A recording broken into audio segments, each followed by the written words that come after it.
Good afternoon, my name is Lieve Ellegaard. I'm a postdoc at the Artist Forum Research Center, financed by New Carlsberg Foundation here at the University of Copenhagen. The panel, Institutions of Resistance, has been convened by the network of the museums behind Museum Y. And I'm very honored and pleased that they asked me to introduce and moderate this panel. Welcome. We would like to begin this panel by stating our solidarity with the protest by the students against occupation here at the University of Copenhagen, in Rafa Garden, and also in the support camp here at Strøjer campus. And we urgently call on the university administration to meet the students' demands, to divest, boycott, and distance itself from Israel's genocide in Gaza. That is, in other words, to uphold the university's own values and responsibilities as a university of international acclaim, promoting democracy and human rights. Thank you.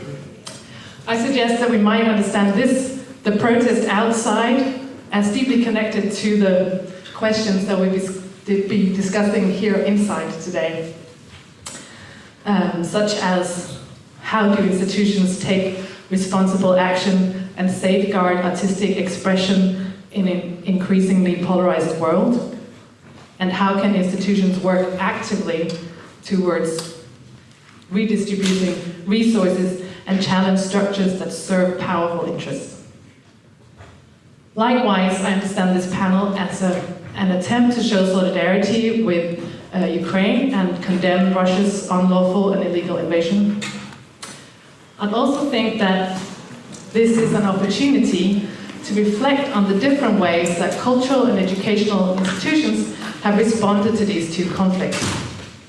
In a European context and in the wake of Russia's military aggression, there was a large call for support for Ukrainian artists, and an economic, cultural, and educational boycott was implemented. Contrary in the case of the war in Gaza, artists, writers, and cultural workers are being sacked, silenced, and cancelled for taking legitimate humanitarian and political stances on the situation in Gaza. Really should have waited with this introduction, because I made some really important statements that you guys missed. And anyway, so there's anyway. Do you want to repeat? I don't know. I'll just recap a little bit in the end. No, and I lost where, but yeah. They're being silenced and cancelled for taking legitimate humanitarian and political stances on the situation in Gaza. And art institutions and educational institutions, at least in Denmark, have for the most part been very silent on the matter, with some exceptions, of course. So what I was saying in the beginning is that we are we were starting this panel with a solidarity declaration with the student protests. And actually what I forgot to mention is that we're very happy that we have 4 students here at the front row from the support camp here at Strøjer campus, and they also have flyers that they are happy to hand out at the end. And we also hope that you at least you feel welcome to join the discussion after the presentations. Okay, so this was just a long introduction to say that this panel takes up very urgent questions related to institutional positionality and ways of reimagining institutions in times of settler colonialism and war. Museums are not neutral, as numerous critical and activist voices across art and culture have continuously insisted. So how do museums act? How might the museum be reimagined through the notion of resistance? How can art institutions respond to urgent political and cultural debates? And in what ways can we navigate and act in times of conflict? To address these questions, each from their own unique positionality, we have 2 prominent speakers here today that I'm very pleased to introduce to you. Firstly, Rebecca Polsam. You're an Estonian curator and research fellow at Institute of Cultural Research, University of Tartu. Is that right? Rebecca, you're currently studying queer imagining aging futures in Estonia. In 2023, you defended your doctoral dissertation, Why Are We Still Abnormal? History of Discourses on Non-Normative Sex Gender Subjects in Estonia, also at University of Tartu. You've also co-edited a popular Estonian LGBT histories collection in 2022. As a feminist curator, art curator, you have recently co-curated the exhibition We Don't Do This, Intimacy, Norms and Fantasies in Baltic Art together with Inge Leis and Andomas Nakevicius, almost, yeah, at the Mo Museum in Vilnius. And the paper that you present in a minute is How has Estonian art museums acted in response to social tensions, crises, or wars? And next to you is Laura Caldi. Laura is a curator and artist from Palestine living in Amsterdam. She's an alumni of the Apple Curatorial Program, also in Amsterdam, and the European Graduate School in Switzerland. She has collaborated in curatorial capacity consistently with Al-Mal Art Foundation in Jerusalem, Khalil Sakakini Cultural Center at Ramallah, and Sajar Art Foundation. She's a co-founding member of two collectives, the School of Intrusions and the Question of Funding. You've also taught as the head of media studies program at Bard Al-Quds in Jerusalem, 2017 to 2020. And she was a member of the artistic team at Documenta, and you're currently the artistic director of the Apple in Amsterdam.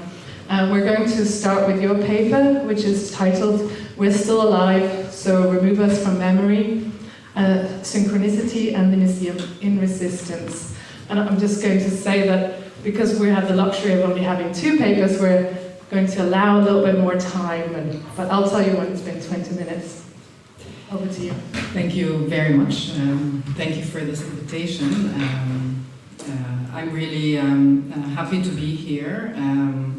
It was great to hear yesterday how vulnerable the museum curators and directors were speaking about their dilemmas openly. And I'm also very proud to be at Copenhagen University because of the encampment of the students. And I hope, and you give us hope and courage. And I want to start with thanking you. The students in Amsterdam at the University of Amsterdam have been building encampments, and the police has been brutally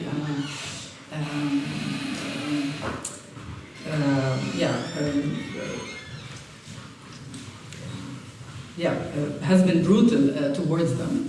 And I hope you enter negotiations with the university successfully and without any brutality. Well, I have to say I will explain why I'm reading this paper, which was actually written 5 years ago and published 4 years ago in a journal. It's also going to be in a forthcoming book anthology published by Stanford University Press in a book called Producing Palestine.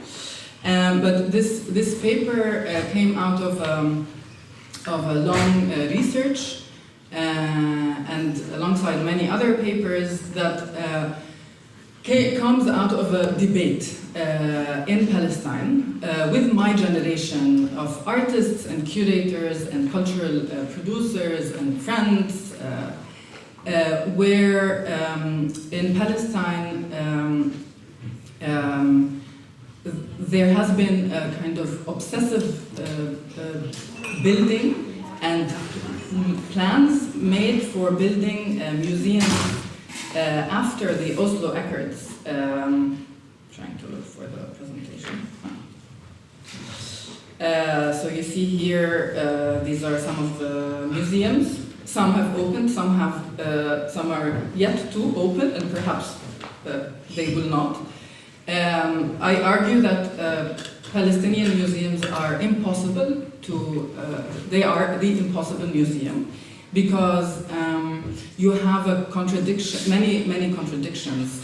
I will today address maybe one contradiction in my paper, that is about the museum being a kind of a product of the nation state and a post-colonial kind of institution, with the contradiction of being in a settler colonial space. But also, I mean, Palestinian museums are also impossible because in order to have a museum, you need to be able to protect the collection that is in the museum and the people that come to the museum, and there is no Palestinian sovereignty. But you also need to have collections or material heritage, but most of it is either destroyed or stolen and exists actually in Israeli museum. Actually, now, of course, with the genocide in Gaza, one is ashamed to speak of museums that are being destroyed and material heritage that is being destroyed in Gaza, with over 35,000 people killed. But in a report by the Institute for Palestine Studies, that they published a few weeks ago, it is mentioned that 207 archaeological sites out of 320 are destroyed. There are 4,000 objects that are housed by the Ministry of Antiquities that were seized by the Israeli military, and their destiny is unknown. This is only a fraction of the report that the Institute for Palestine Studies. So during this genocide, this is ongoing, of course, but during this past 75 years, Palestinian heritage, material culture, paintings, contemporary artworks have been confiscated by the Israeli army, have disappeared, have been destroyed. So, in a sense, this question of why Palestinians are so obsessed with archiving and museum making, especially after the Oslo Accords, when there was a hope that there would be a Palestinian state, is understandable in the sense that this kind of desire to preserve. However, it's problematic in the sense that what kinds of museums what is the Palestinian? What kind of museum, right? That this question, and this is why I thought this would be a good text to read here today, because it came out of this question of why museum, why museum, right? In Palestine, and it's a very generative question, I think, that can teach us a lot. But I also this paper is also mentions Ukraine before the war and Gaza, and also puts them together in one place. I will read the paper now, and I hope I'm within my time frame. And at the end, I will try to connect also this work with my work at the Apple Art Center in Amsterdam. So the title is "We're Still Alive, so Remove Us from Memory." This is a quote from a poem by Mahmoud Darwish, "Asynchronicity and the Museum in Resistance." The museum in resistance is not as we imagine, a material structure and archive of a past struggle of emancipation. It is rather the generative collective disintegration of this material in the struggle for forging collective myths. The museum in resistance is a museum outside of time, as time is always controlled by a hegemonic power. It is a museum which does not reserve a record nor a trace, but rather a shared knowledge in continuous circulation and transformation. Take 1, the museum object in battle. In her essay, A Tank on a Pedestal, Museums in an Age of Planetary Civil War, Hito Steirel writes about a military tank that was stolen from the pedestal of a World War II monument in Ukraine and used in battle during the 2014 then conflict. Borrowing from Giorgio Agamben's work on the relationship between civil war and stasis, Steirel accuses the museum of being the site, perhaps even the engine, for a history which keeps returning and remains stuck in a loop. She defines the kind of history that returns by the reuse of the tank as partial, partisan, and privatized, a self-interested enterprise, a means to feel entitled, an objective obstacle to coexistence. In other words, the exhibition of the tank on a memorial site is complicit with this history, as it embodies it, makes it available and visible, causing its return. Following her argument, the museum functions as a time travel machine that hurls us back in loops of violence. The museum, quote, "The museum leaks the past into the present and history becomes severely corrupted and limited." National museums work under the assumption that its objects are representative of its citizens, tacitly equal and homogeneous.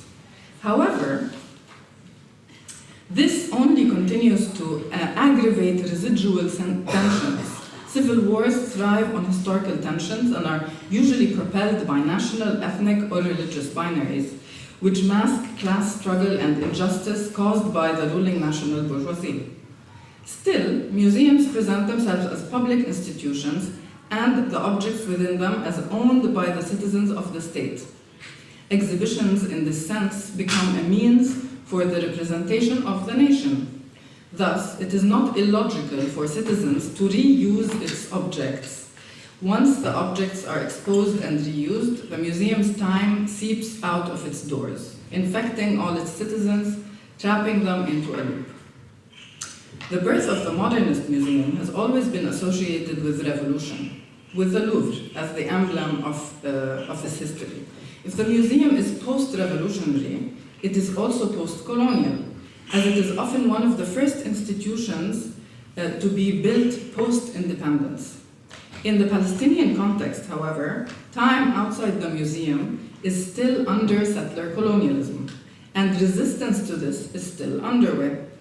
So while the debate around decolonizing the museum is rooted in a post-colonial time, the colonization of Palestine continues, and the struggle against it ensues as an elongated present. We therefore find ourselves in an uncanny situation where we suffer the symptoms of a new post-independence nation-state with new national museums, local authorities, and a neoliberal economy, while still under settler colonial rule and without sovereignty over land, people, or infrastructure. Considering this asynchronicity with the temporal rhythms of the national and modernist post-revolutionary museum, what happens to the objects within them, and how do they remain active in the present? Take 2, fugitive objects. The Yasser Arafat, this is the Palestinian Museum, by the way, and I can speak more about it afterwards, during the discussion, perhaps. This is the Yasser Arafat, this is the entrance of the Yasser Arafat Museum. This, actually Paul O'Neill was mentioning this project by the Van Abe Museum and Khaled Hourani, and artist Khaled Hourani, Picasso in Palestine, where the painting of Picasso traveled from the Van Abe to Ramallah, to the Art Academy, and where these 2 Palestinian Authority policemen were guarding the painting. It provoked also like a huge discussion and debate in Ramallah. This is the Yasser Arafat tomb, the tomb of Yasser Arafat with police officers. I thought it was an interesting kind of. So this is the building, just to be able to imagine it, and I think I have more. This, I thought, yeah, this is Lenin. And this is the Yasser Arafat, his room at the museum. So the Yasser Arafat Museum in Ramallah, just for you to be able to imagine it, exhibits a number of weapons. I know, too scary. I might be arrested after this talk. Okay. The Yasser Arafat Museum in Ramallah exhibits a number of weapons, some with a symbolic provenance. One such weapon is the personal pistol of the late Yasser Arafat.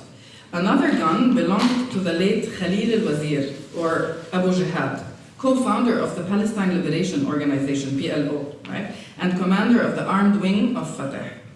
Yet, there is a stark difference in the ways the two pistols are exhibited. While the pistol of Arafat, this is the pistol of Arafat, is displayed behind museum glass near the famous speech he gave at the 1974 UN General Assembly. Abu Jihad's, this is Abu Jihad's pistol, is only represented by a photograph.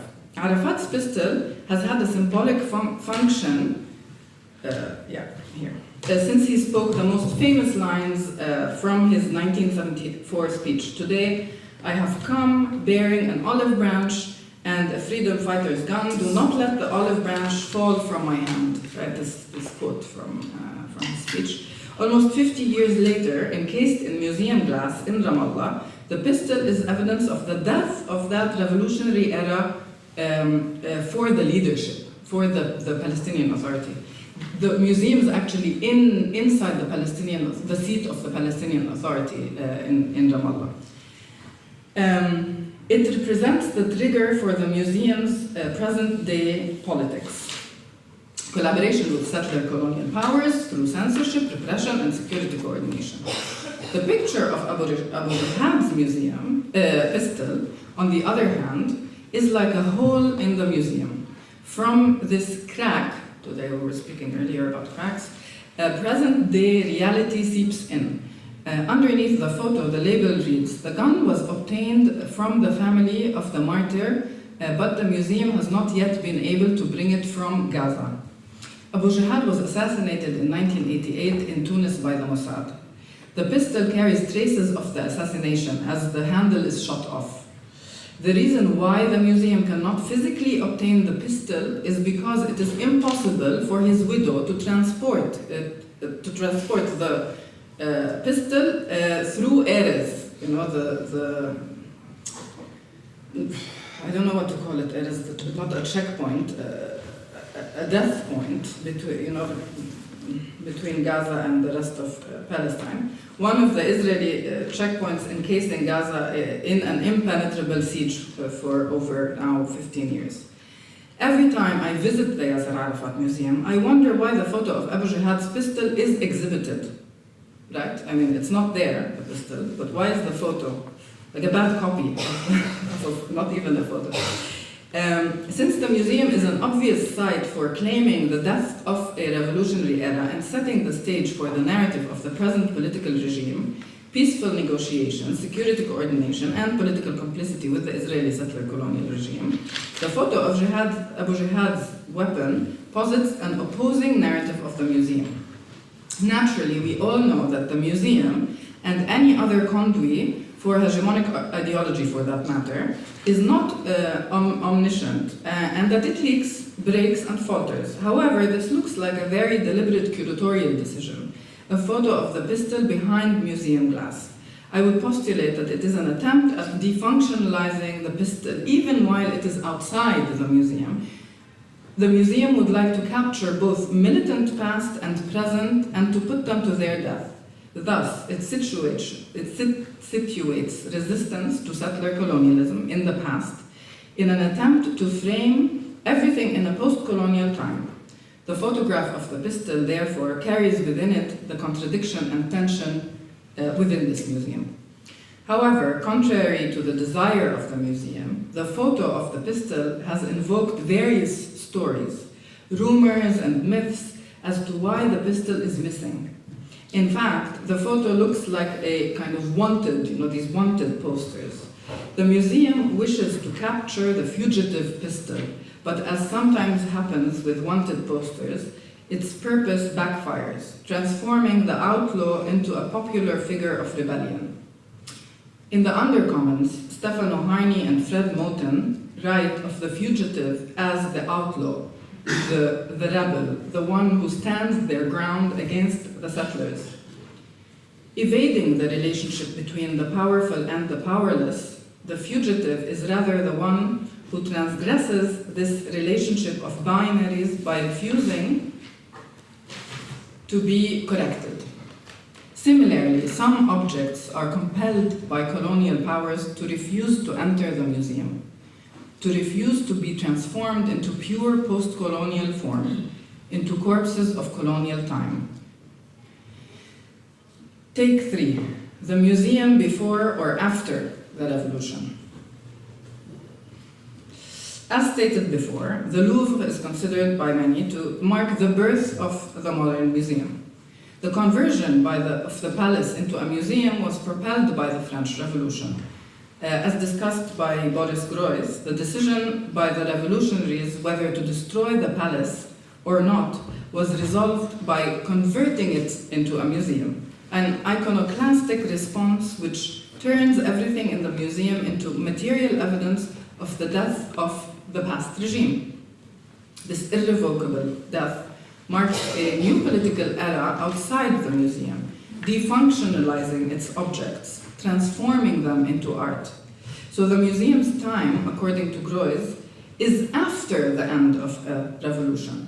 The museum in this way functions to deem not only what is inside of it irrevocably dead, but also the revolution itself.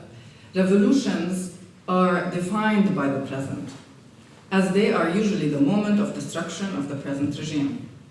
Once this regime is destroyed, the revolution is destroyed along with it. Museums are built to commemorate those revolutions. They become both evidence of the death of a past regime and the guarantee that another revolution is unnecessary. This is precisely the case with the Yasser Arafat Museum. It commemorates the history of the militant era, or what Palestinians refer to it as the Palestinian Revolution, subsequently hurling it into the past. With the post-revolutionary museum in place, there is no longer a reason to revolt. Time in the modernist museum moves between history and the future. The present is only a tunnel. History is employed to determine the future, and the future is rather posited as the present. Take 4. The secret. There is another notorious gun in the Palestinian imagination. During the continuing Nakba of 1948, many Palestinians buried their valuable belongings, ranging from family photos to their gold, necklaces. They buried them in their backyards or in secret locations, so that they are able to retrieve them once they return, not knowing that many of them will remain buried for decades, or do remain buried for decades. However, the stories of those underground remainders keep circulating in the diaspora and across generations. It is so well captured in this satirical novel called The Secret Life of Said, the Pesoptimist, by novelist Emil Habibi. If you want to read a Palestinian novel, this is definitely the one to read. It's called The Secret Life of Said, the Pesoptimist. And pesoptimism is a kind of a Palestinian subjectivity. It is a combination of pessimism and optimism, right? It is, you know, when a bomb comes hurling, destroying your house and killing half your family, you say, well, at least it did not kill the other half, and, you know, I can still live in the rubble. It's this kind of optimism that comes from, I don't know, dark, I guess, a kind of the necessity of hope, of such a long liberation struggle. So, in this novel, there is such a story. The novel centers around the strange time of the Nakba aftermath, so in the 50s, in the 1950s, chronicling the struggles and transformations of the anti-hero, Said, and his family. The story spans 2 generations, wherein his son is empowered by the buried objects. 2 secrets haunt the novel. The first is that Said, the anti-hero, is a collaborator with the new regime, and is like collaborator with the Israeli military. The second is that there is a buried treasure box that his wife's family hid in a cave in their village, Tantura, before they were forcibly expelled in 1948. Eventually, their son finds the treasure box, which contains guns and gold, and becomes a resistance fighter. The Nakba of 1948 defined the Palestinians, still defines us the Palestinians, as a collective through the shared experience of death and expulsion. The moment of death and burial is simultaneously the moment of birth and reproduction. Therefore, the novel's return to the buried treasure follows this form of movement. Throughout the novel, the buried treasure functions like a promise for salvation, a reminder of a possible return, the potential for some kind of emancipation. Indeed, the story of the treasure box enables the son to become a resistance fighter. The act of burial produces life. The stories of the buried objects circulate among the Palestinians. They are kept alive through continuous oral chronicling.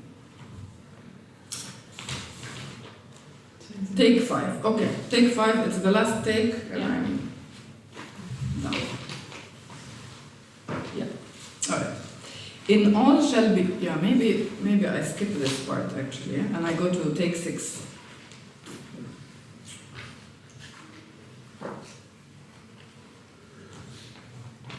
Yeah.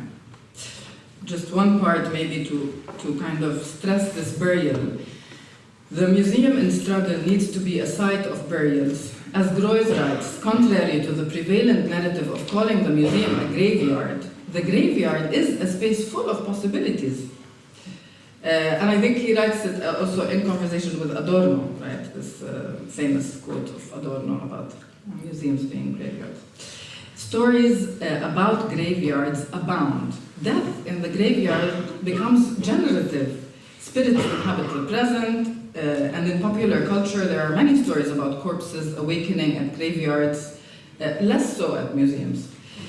The secret and promise of finding the treasure box in the Pesoptimist functions in the same way. The buried treasure reminds the son of his mother's village and the necessity for return.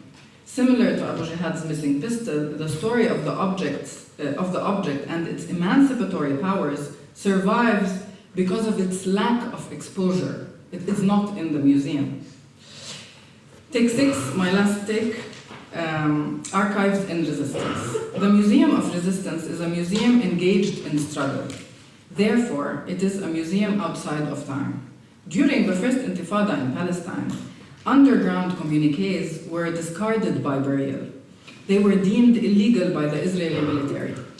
And any Palestinian, and the first Intifada is in 1987, I can talk a little bit more about it later. But, so there were these communiques printed by the unified leadership of the first Intifada, and any Palestinian caught reading or in possession of one was arrested. So the communiques had to disappear after they were read. Burning was not an option, burning them, because the traces are incriminating. So it is said that they were dumped in wet concrete construction sites or buried underground. The future material exposure of these documents implicated their readers and authors. This is precisely the danger of the exhibition of a material archive during a struggle. Any record is incriminating. To be outside of time is to be outside the reaches of the archive and surveillance. It is through the collective practice of struggle and resistance that a community can attempt to be outside of time. It is through preserving a secret together. The last anecdote. The late 80s in Palestine were distinguished by collective emancipatory knowledge production and radical imagination. Another form of an archive in resistance is a book named فلسفة المواجهة وراء القضبان, or The Philosophy of Confrontation Behind Bars. This book was smuggled in fragments inside of capsules by political prisoners and circulated outside and inside of Israeli prisons to educate Palestinians about how to confront political imprisonment. The book does not contain any publishing information. Neither the author, the publication date, nor printing information are mentioned. Scholar Ismail Nashif writes about the deliberate absence of this information. The main characteristic of the space-time of the no-naming practice is the fact of being out of reach of the colonizers' surveillance practices. But in the case of philosophy of confrontation behind bars, This being out of reach is not a passive, fragile insulation. On the contrary, the invisible is capitalized on to resist the colonizer whose eye is blinded by the secrecy. The act of no naming blinds the colonizer's discourse. The absence of the information places the book outside of a record of time and space which the colonizer controls. To achieve this resistance to time and space of the colonizer, authorship should encompass the collective. The record of knowledge by the Palestinian collective body was materialized and circulated because it was necessary to share in and for resistance. However, the way it was disseminated protected the collective instead of exposing it. The absence of a date places this body of knowledge outside of time. The underground authorship and circulation of collective knowledge is one of the aspects of a museum in resistance. The medium of this museum is continuous collective dissemination rather than a building made of concrete with an immovable collection about resistance.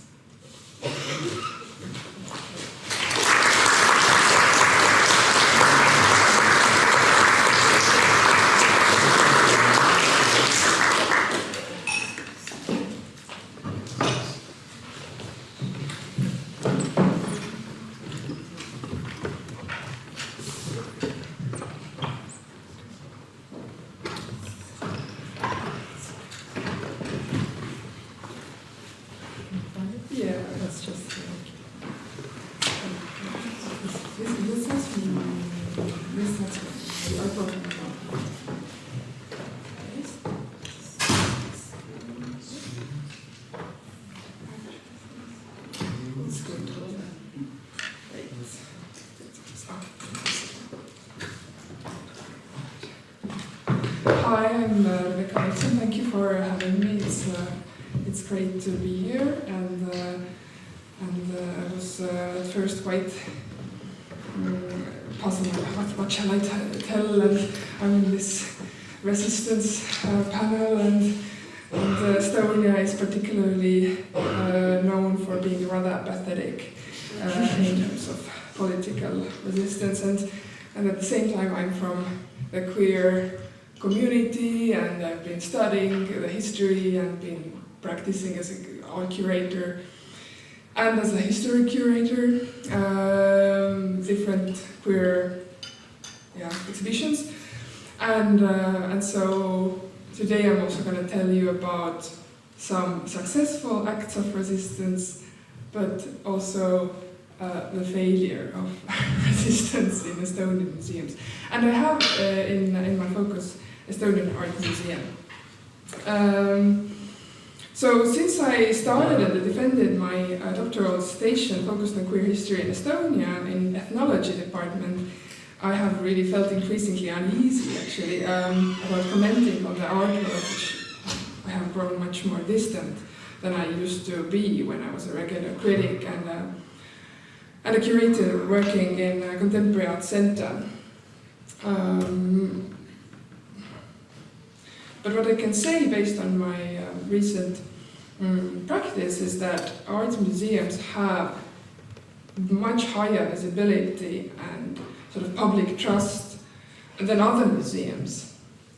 And this has to be acknowledged by the field, that there has to be quite clear purpose, and this should be more transparent.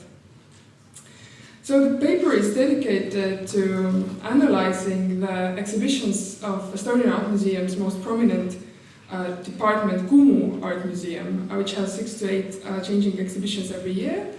In the past 6 years, Kumu shows have started several public discussions about politically engaged issues that have otherwise been nearly non-existent in Estonian public. For example, colonialism, racism, and the museum has really pushed also the discussions on sexism and nationalism much further.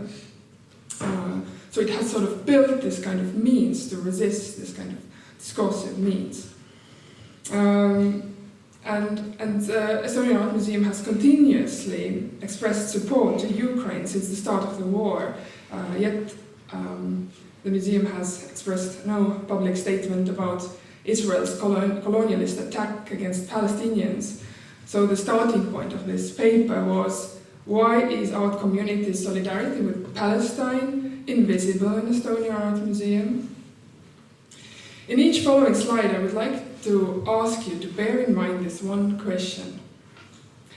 Who is a national art museum representing, and who is it intended for? Surely each museum has an idea about it, but perhaps we could rethink it, the purpose of national galleries, by asking this question in relation to its program and resources. So since 2018, Estonian Art Museum, or Kumu Art Museum program, has grown much more socially engaged. It's largely thanks to historian and art historian, Estonian Academy of Arts history professor Linda Kaljendi's contribution, who as a curator in residence has led several research projects focusing on colonialism and decolonization, racist and ethno-nationalist narratives in visual culture present in Estonian museum collections. So it has widened the area. It's not just art museums, it's also ethnographic museums and local museums.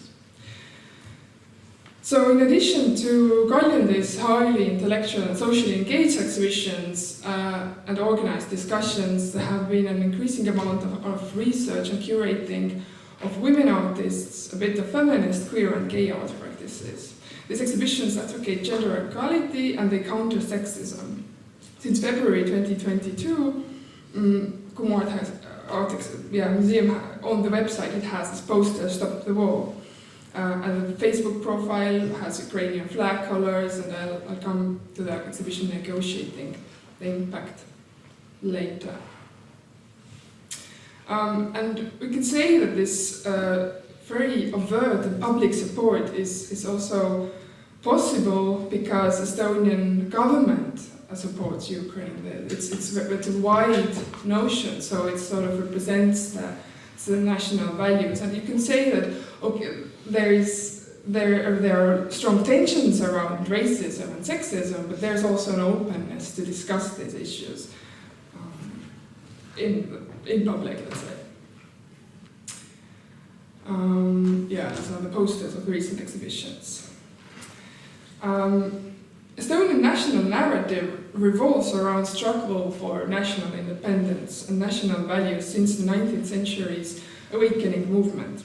There are always several loud voices who advocate for so-called traditional values demanding patriarchal, purist, ethno-nationalist lifestyles to prove Estonians belonging to white supremacy. As these extremist voices gain too much public space, then the cultural sphere reacts to it. In the past 6 years, Bogh has had numerous exhibitions contradicting the nationalist claims. And the picture with the cornflower is by Kaljo Põllu, a pop artist of the late Soviet period, and it's using the Estonian national flag colors, blue, black and white, and at the same time they are all pointing their fingers at the cornflower, and cornflower is like the Estonianness, sort of. It's the national flower and has this kind of big meaning to it. And while the meaning of the picture maybe in the 60s was that, okay, we are showing the flag colors that are forbidden, but now in the exhibition called History in Pictures, Pictures in History, that's critically examined how Estonian national awakening and national politics were shaped in the early 20th century through commissioning works that sort of depict heroic national myths, that this is sort of a means of propaganda, and we can again point at the cornflower as this kind of ethno-nationalist, atavistic notion. And at the same time, I would also say that there was also an exhibition, Art or Science, which was about artistic position, changes in artistic practice and position, and how scientists have contributed to sort of teaching and distributing racism through pictures already in the 19th century, and that's how the Estonians also have learned how to be racist. That's what the exhibition sort of claims, I would say.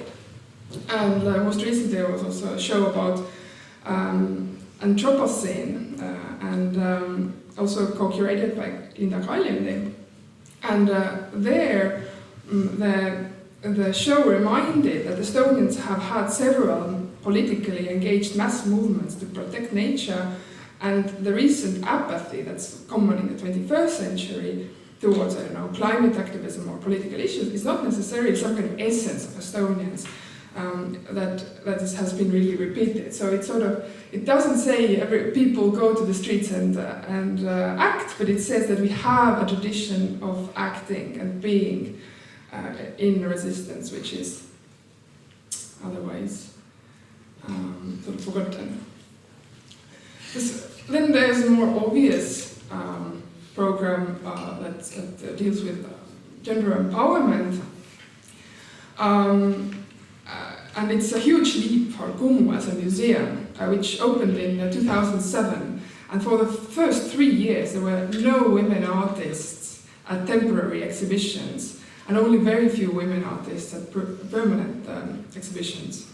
And for nearly a decade, the women artists' solo shows, if there were any, they were in smaller rooms. So now women also take more space. It's a huge leap, really, for the museum, and it creates. This is how representation is important, and it is relevant, that if you give women more space, then they will take more space, and meanings can be exchanged.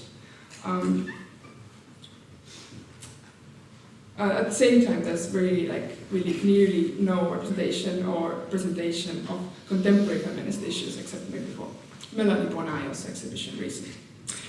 But then racism is really an omnipresent in Estonian society, while it's almost untold in public discourse. So again, Linda Kaljandi, as a curator, has addressed this very interestingly with exhibition titled "The Conqueror's Eye," Elisa Rajana's in Pursuit of Venus. And the video that maybe you know from Venice Biennial from 2018 was then in Estonia. It was contextualized with objects, diaries, prints and paintings documenting colonization of far lands by French and Germans, but in Estonian art and ethnography collection. So it makes it sort of our history as well. It's not a faraway history, it's our history as well, this kind of colonist, a conqueror's eye. And at the same time, the local collections also keep traces of colonialist racism that was targeted to Estonians. So Estonians were also shown in the 19th century as this kind of animal-like beings, not like white humans. And once again, the museum used the means of deconstruction to shift the audience's understanding of racist arguments. And although the exhibition got this Conqueror's Eye got recognition among the art scene for starting a discussion on racialization in relation to Estonian art history, the nationwide attention was gained with the 2020 new permanent exhibition, Landscapes of Identity, Estonian art from 1700 to 1945, and the project space exhibition titled Rendering Race, the latter was curated by US-born curator Part Busha inside the permanent show. And this new permanent show and temporary exhibition, they are underlining this racialization done through images made by Estonian artists before the Second World War, and also the curators changed the racist titles of several works into more sort of neutrally descriptive. So instead of saying the racial characteristic, it says a boy's head, for example. But it also maintains an annotation that is publicly available. It also describes the previous titles. So the irritation of exhibiting Estonian art classics racism and not accepting the N-word anymore started an attack at the museum, the curators, the art scene in general, in media, and even the parliament discussed it. So it was a huge deal. And that's of course a huge success for the museum. It did start a meaningful and very wide discussion. How is my time? 5 minutes? 5 minutes now already? Okay, I won't continue. You can have a bit more time. Then I'm I will keeping them very good with the first one. So I'll just maybe continue with, I won't, actually, let me see, where am I? Yeah. So, I mean, the discussion about racism culminated with this kind of broadcast and this big discussion about racist issues like language, and they were this rather polite agreement that people disagree about using the words. But Copenhagen Art Museum's program was also very much impacted by the Russian war on Ukraine, has been already, not was, it continues to be. So in 2022, Kumu was to open a traveling exhibition, Thinking Pictures, curated by Liisa Kaljula and Anu Allas together with Jane Sharp, and Simuli Art Museum, which holds a Soviet conceptualist art collection. And instead of opening this exhibition, they, as it was already installed by the time of war started, they took all the works off, and you could only see the curator's text and the placements of the works. And then gradually, after a month of this situation, works were added chapter by chapter, work by work. So this was kind of a means of negotiating with a new situation, a new geopolitical, new cultural situation, and also act of anti-war statement. And last year, Kumu also hosted a futurist exhibition, Futuromarenia, about the interwar period avant-garde art in Ukraine, and then also sort of reintroducing some of the so-called Russian avant-gardists as Ukrainian avant-gardists, and showing this kind of, again, highlighting the cultural autonomy of Ukraine and supporting it through that. And there have been really, really many auctions, art auctions, and different fundraisers for Ukraine. Well, I also did a show recently together with Inga Latse and Adomas Nakavicius, which was responding to the change in geopolitics. But I want to tell you instead about what's happening with Palestine. So, because of the time, I'll just skip the exhibition of myself. I can tell you about it in the discussion. So when Hamas attacked Israel last year on October 7, it was clear that Israel will respond very strongly, and Estonian scholars of Middle East immediately published opinion pieces introducing the conflict, directed especially to the younger audience who doesn't know much about it. Within a few weeks, a group of cultural opinion leaders wrote a letter supporting Palestinians, and another group wrote a letter supporting the Israelis.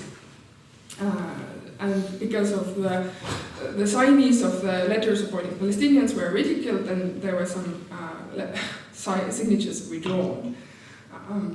It took a few months when Estonian Academy of Art students and employees formed a community and organized fundraising events. The raised sums have been rather modest, around maybe 2,000 euros.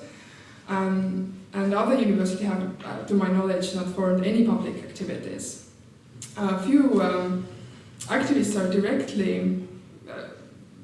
who are really directly connected to Middle East and LGBT nightlife, have organized support meetings, and one of those, for example, has been hosted by EKKM. Maybe you want to comment on it. EKKM is now part of the museum-wide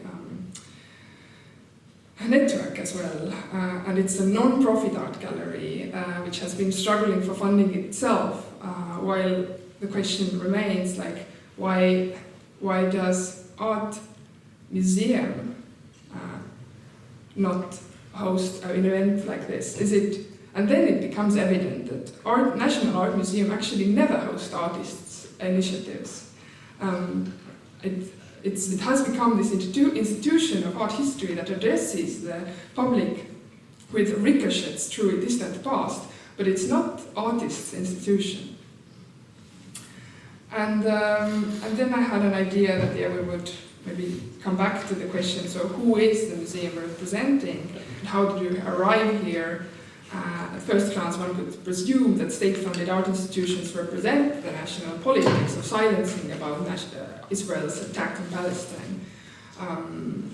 While I would argue that the reasons for lack of action in art museum are actually much more complex, and despite recent leaps in socially engaged discussions, solutions are further and harder to make. And these all somehow, they emerge, they surface with this crisis, that you can really see that, okay, there are actually lack of curators, and it's very unstable. The funding for arts and the funding of artists, which makes artists live in such precarious ways and conditions, it also creates like these new hierarchies and taxonomies between the art museum as a sort of stable institution and the artist who is not so stable. And of course the everyday corruption, and then these things really, they become so clear, and the museum is struggling with maintaining trust between the multilateral parties. And I guess, yeah, I think that's maybe my statement. Thank you. Thank you.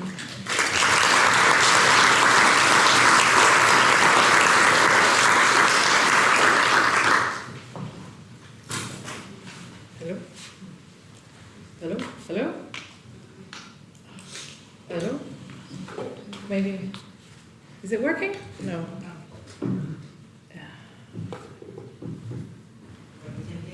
You can hear me? Yeah, I can use this. Okay, thank you so much, both of you. Hey, wait, now it's working. I can be a bit mobile and try and engage everyone. Thank you so much, both of you, for these very brilliant and thought-provoking perspectives that also put two very different ideas of how museums can be institutions of resistance, or, Lara, your case for the museum in resistance. So I thought you did a brilliant case, Rebecca, about showing how, museums telling important stories of resistance can make this discourse public and change the discourse beyond the museum walls. And of course, in the case of Palestine, the importance of being in resistance instead of being about resistance speak to the immediate kind of political situation outside that you want to keep alive, right? So I realize we don't have that much time, so I'm really thinking, what is the most important story to tell? But to stay with this idea of resistance, I was wondering, and maybe you can speak a bit more about it, but also, what story is the Palestinian Museum telling? You mentioned it, but does it tell the story of the past and bury it, or do you see there the possibility of a ghosting, or what was it, the graveyard as a place of possibility? Does that make sense to ask? Yes, so the Palestinian Museum is the art museum in this case, and when it opened in 2015, it opened. It's a long story.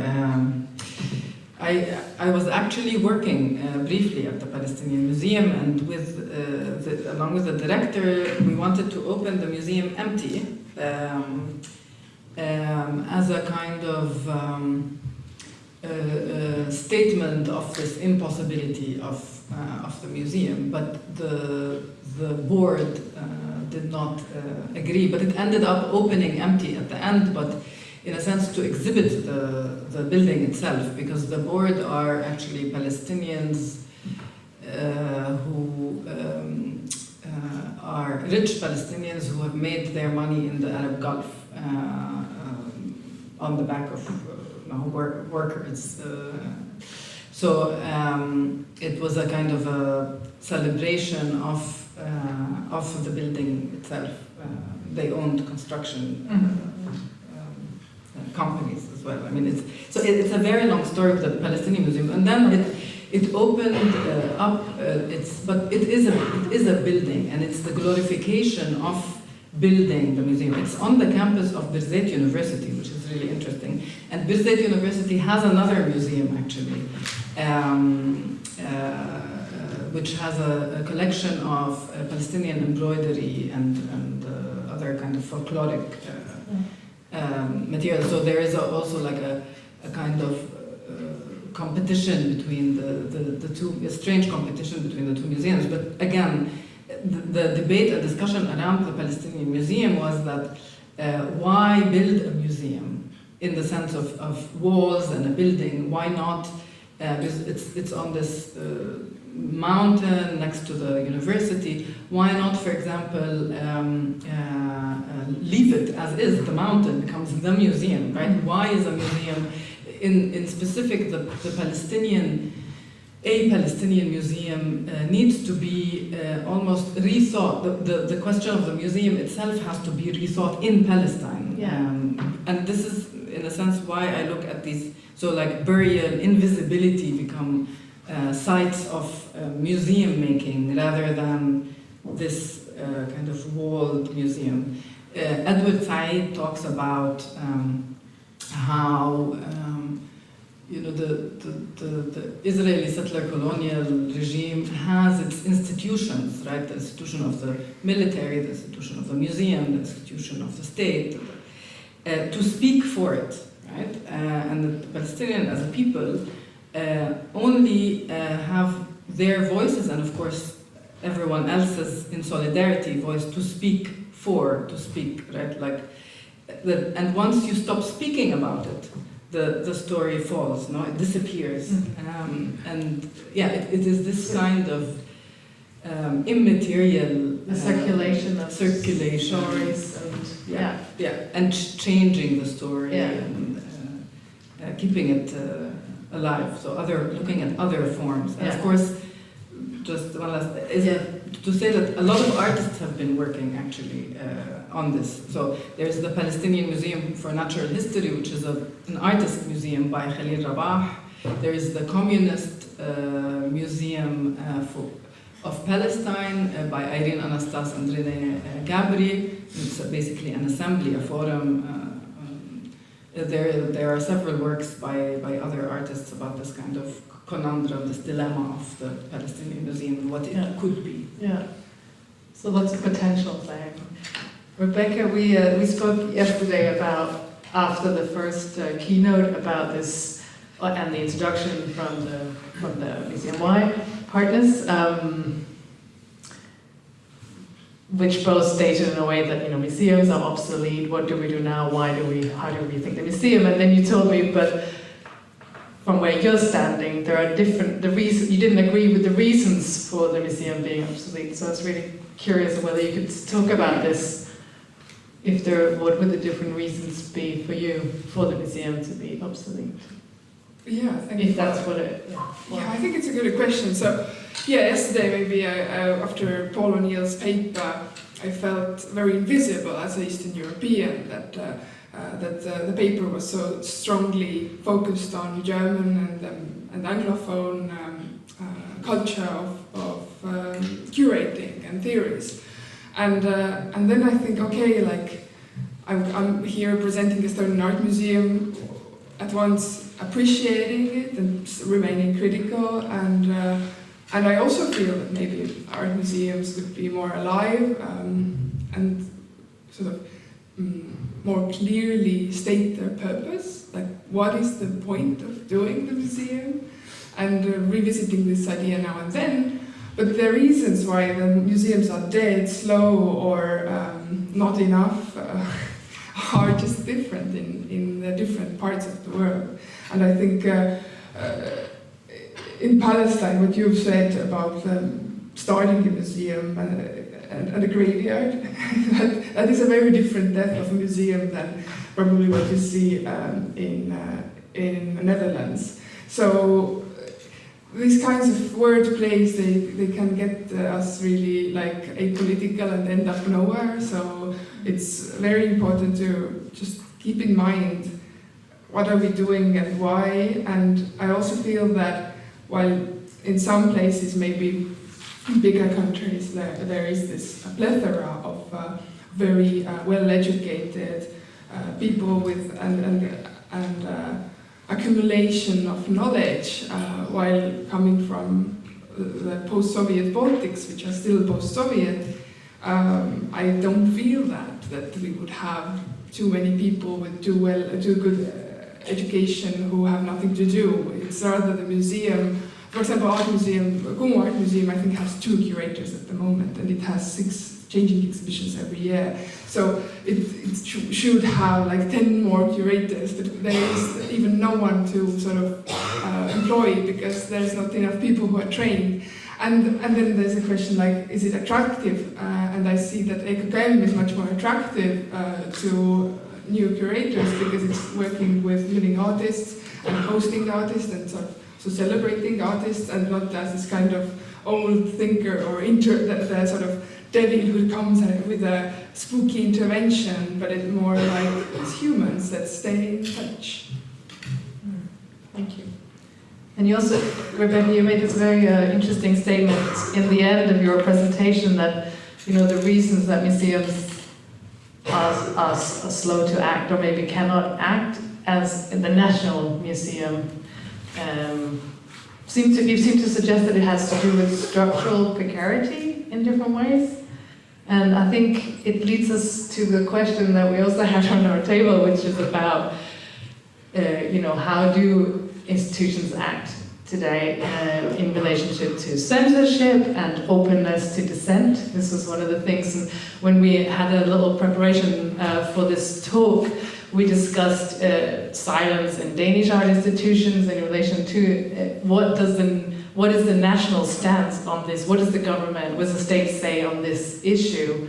And in relation to the current student protest here, it's the same thing that is said at the National Gallery, is said by the university here, is that, well, the state, the Ministry of Education or the Ministry of Culture have not said that we should do this, so we cannot say it or we cannot do it.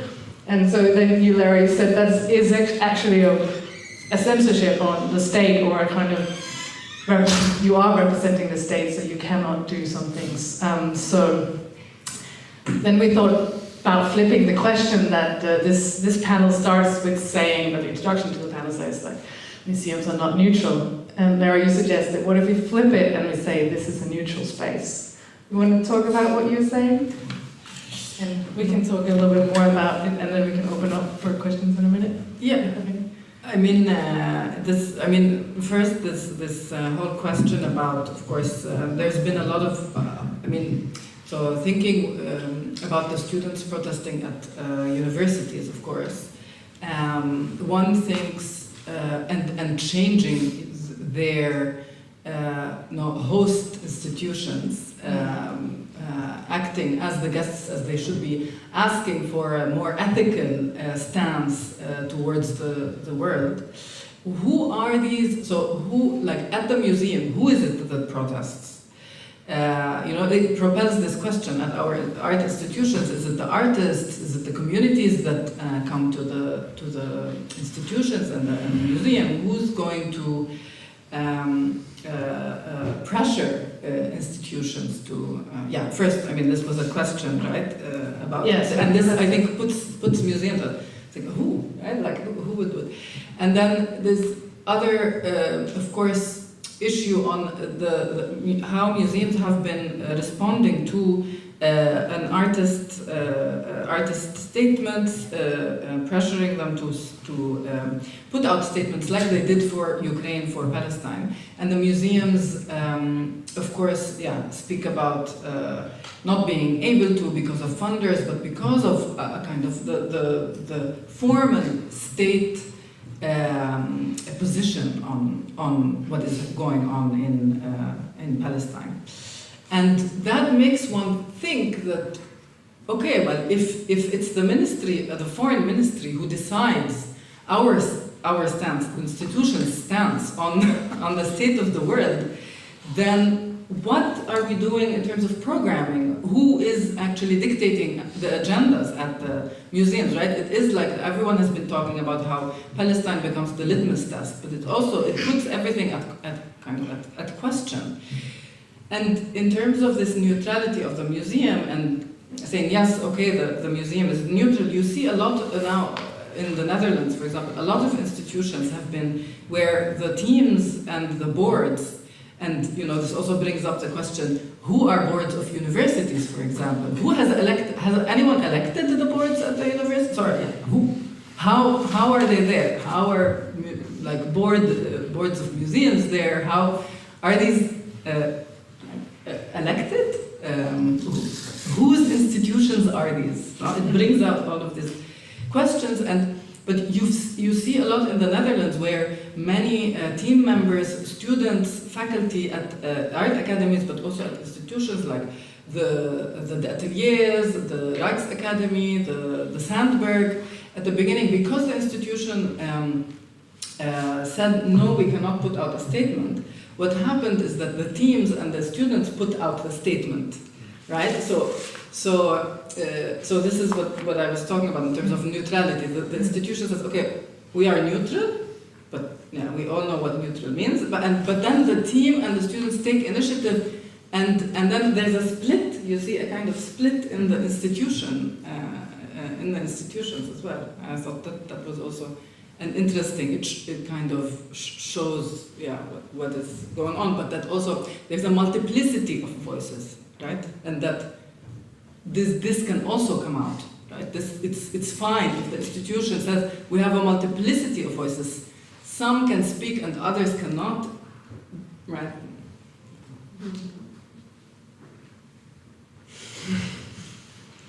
Are there any questions? You're welcome to let me know.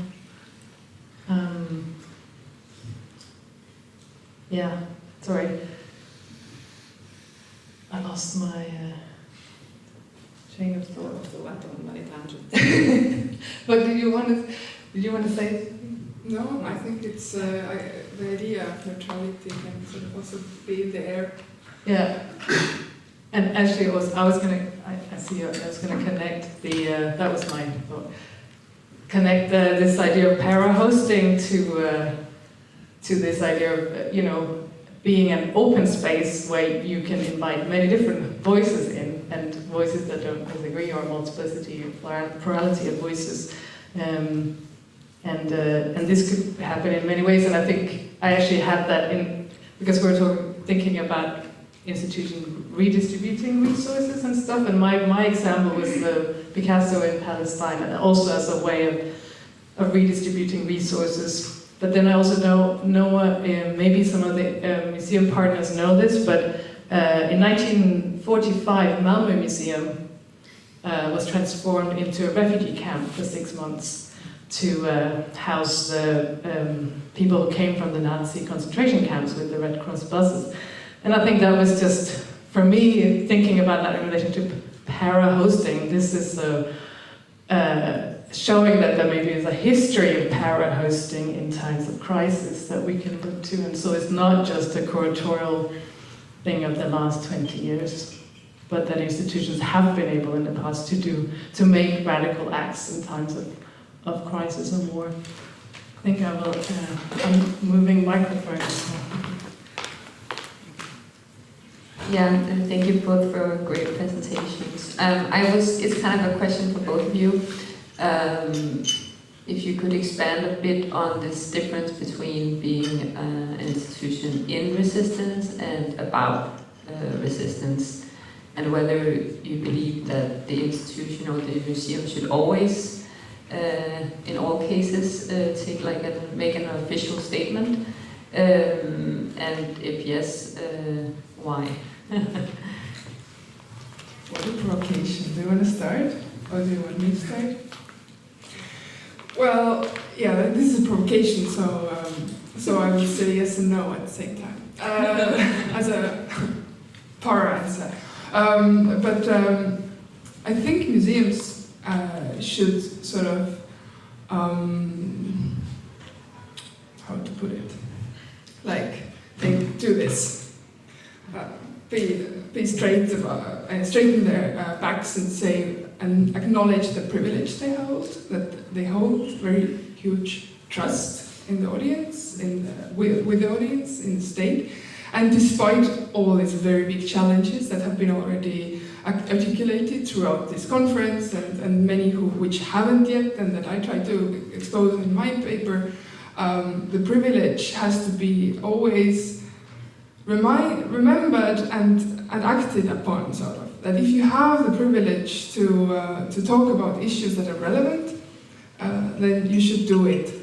If you don't have the privilege to do it, you can make a minor remark about it, that we can't say anything about it at the moment, or we don't. That's why I think this purpose, even like purpose of a white cube. What is the purpose of a white cube? We had a presentation on white cube in the previous panel, and if a gallery vocalizes its purpose, then it's easier to somehow negotiate the expectations. Like, do we expect Estonian Art Museum to express solidarity with Palestinians, as we expected it with Ukrainians, or why not? And until we don't have this clarity of purpose, we can't have this negotiation. It sort of like kills all the discussion. I would, agree a lot with what you said. I think institutions have power, right? And the question becomes, what do you do with this power? And if we live in so-called democratic states, then dissent should be healthy, right? For a democratic society.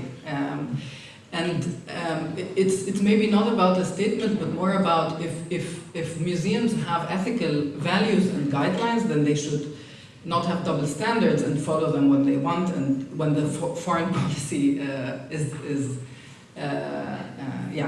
dictates what But I think there is a lot of also leeway for dealing with censorship, but it is very, very important that we understand that it is censorship also. This kind of denial, there's denialism in many different meanings of the denialism at the moment, that there is a censorship, and how institutions shape-shift and deal with this censorship, and there is many creative ways of dealing with censorship, being transparent, being open to speaking about, like for example the Institute for Social History in Amsterdam. The many members of the team of the institution want to follow the boycott and divestment ethical codes, and the board of the institution are in disagreement, and so they have actually curated a series of talks inviting scholars speaking about Palestine and what is happening with the ethnocide and genocide, and they listen together and they think together. So being open about also the process, that it is, it's not about statements and maybe putting into jeopardy. There are many ways, because today it is about Palestine, tomorrow it will be about something else, and the museum slowly will not be able to say anything about anything. Again, it's not only about Palestine, but it's about freedom of expression, although this can be argued, I think, yeah. Maybe I could even add, like, until the question comes, that there are minor gestures. I have a background in pinkwashing and pride, so like everywhere you can buy a little pride flag nowadays, and there's a taxonomy of different identity flags. And there are Estonian jewelry makers who have made jewelry of Palestinian flag colors and flags. These could be sold easily in the museum store, which sells different jewelry. It's like even this could be an act. We have two questions. There's one up here.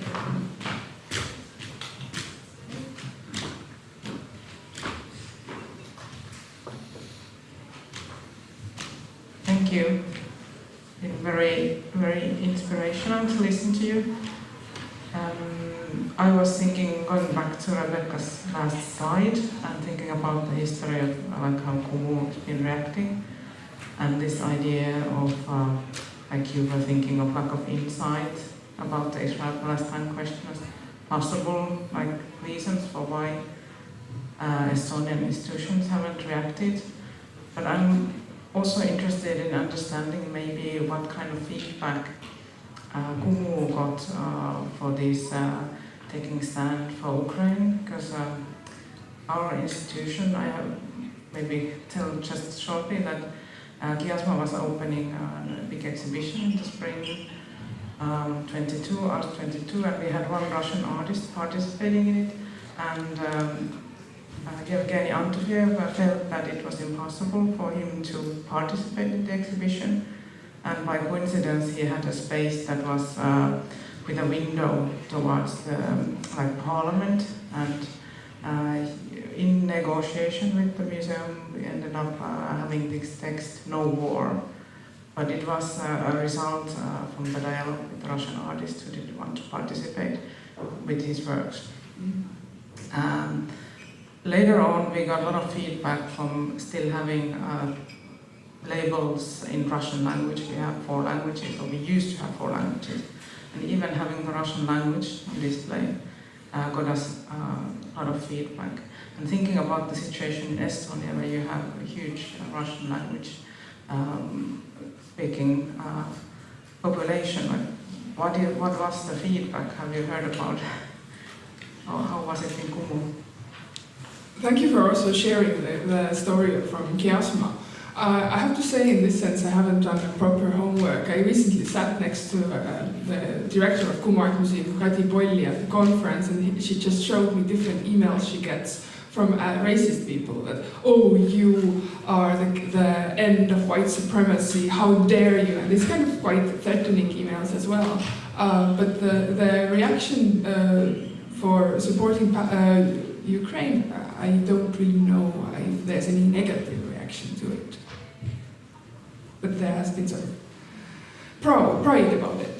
Estonians are really proud that they've been reacting so efficiently to the Ukrainians coming to Estonia, and many people have volunteered, and it's unseen before during the time of independence. But of course, there are also some voices saying that it's too much, but these voices are rather marginal.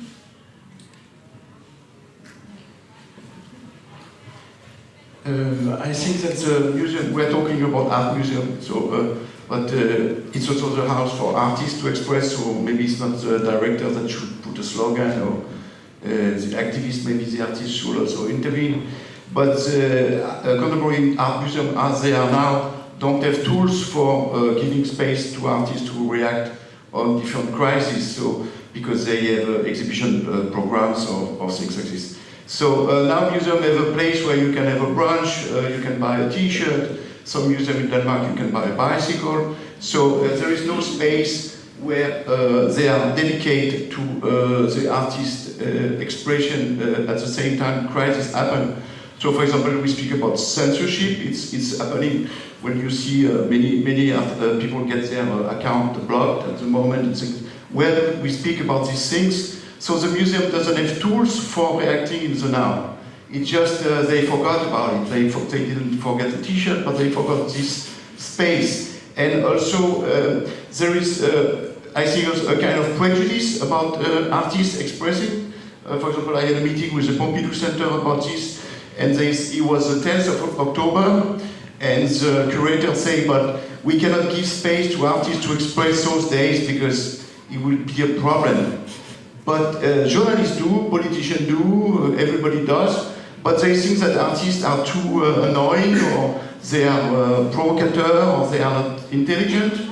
They don't have a sense of the situation, so they can only do damage to the situation. So there is a prejudice that artists cannot do it. So the institutions do it. We don't want artists to express.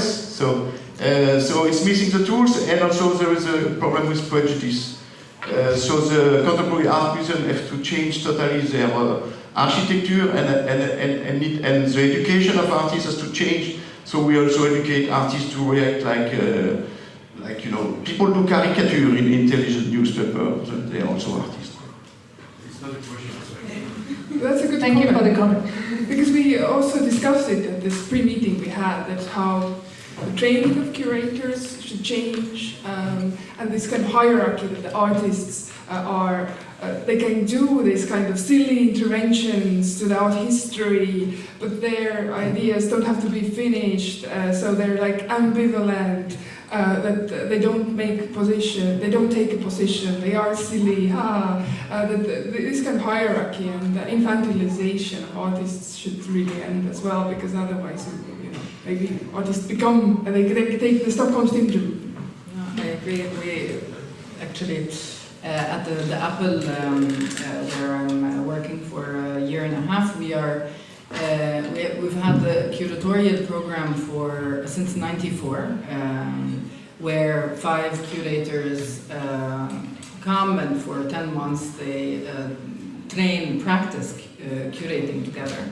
And while it's quite a great exercise in collectivity, but it stays within the kind of curatorial circle, and the artists come later. And now we are launching kind of a special edition for the curatorial program for its 30-year anniversary, where we are inviting artist collectives and curatorial collectives to work together, and not only on the exhibition making, because the program has been focused a lot on exhibition making, but on alternative institution making. It's in collaboration, also speaking about Propeller hosting, in collaboration with Sandberg Institute and Good School in Jakarta, and Lumbung Practice from Documenta 15, which is a practice of working collectively together, you know, where artist and curator are interchangeable, and we are all members of one kind of collective project for a common benefit, rather, or a total work of art, in a sense, rather than this dichotomy. So hopefully there is a kind of a different future for institutions and museums. And that is already, I think, there in some instances.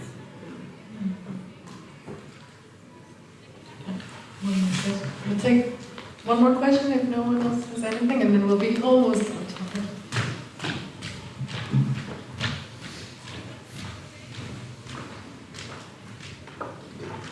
Yeah, thank you for your presentation.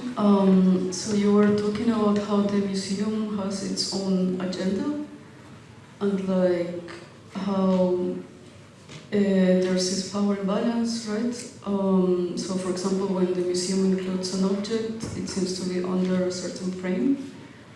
For example, the pistol, so it ends up changing the narrative. And then I've also heard stories about artists working with museums, and they are invited, and then they're told, okay, you can do whatever you want. And then they say, okay, I want to paint the walls. And then the museum replies, oh no, not that, right? You cannot do that. So it seems everything's possible as long as it fits their frame. So that reminded me of something Max Jorge Hindara Cruz said. He was the ex-director of the Académie de Kunst de la Welt. And he talks about, for example, how decolonization doesn't fit in the museum. like you cannot buy it, or it also doesn't fit in a classroom in the university. So with all that you were discussing, I would like to ask you, what do you think the role of the museum is in that conversation? I mean, maybe I could generalize what is the role of the cultural institution, because I also also referring to Paul's talk yesterday. I mean, we could also say that museums, smaller cultural institutions, project spaces are all cultural institutions. That there is this that we are hopefully working for a kind of common benefit towards similar values, and that I think. Well, I think the role of institutions is to participate in social movements along with artists, to be part of. What someone mentioned today also, this quote by Charles Escher that a museum should be a cultural institution, a community center as well as an academy as well. Right?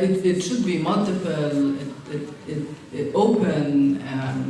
I mean, a lot of now institutions are working on this, on the Museum of the Commons, right? The Commons is a very generative kind of frame to think with for museums. What does it mean, the Museum of the Commons, when there is a collective governance, right? Like this question of governance becomes really important. Museums that are governed collectively by artists, with curators and the community. What happens, right? To be also open to share authority. I think Documenta 15, you see it as example, but then a case where also this para-hosting kind of blew up because the host was not generous. You need to be generous as an institution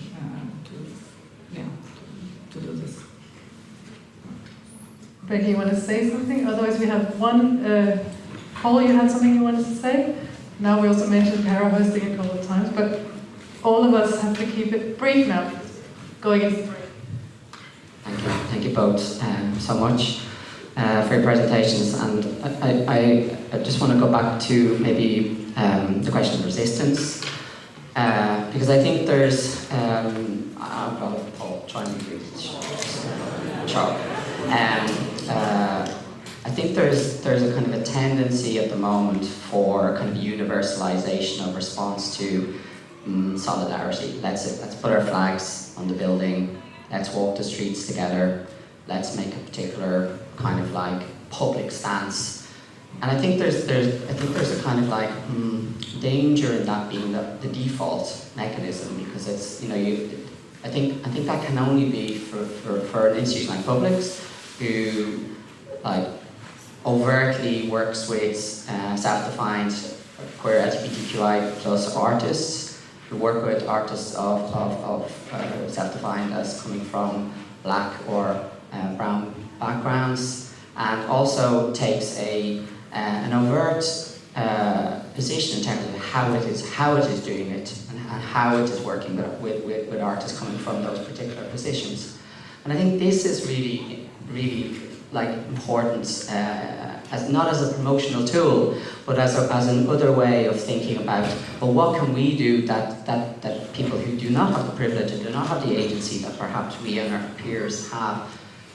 So I was very, very grateful for both of you to kind of dig in a little bit deeper into how your own practice, but also the practice of the movement and the others have done. But I wondered if you had, so I'm really trying to make it short, I wonder if you have maybe a comment just on this particular tendency to kind of generalize the response to Ukraine. Everybody has their flag outside, it's all fine and everything, and nothing is ever said or discussed again. And this is what happens.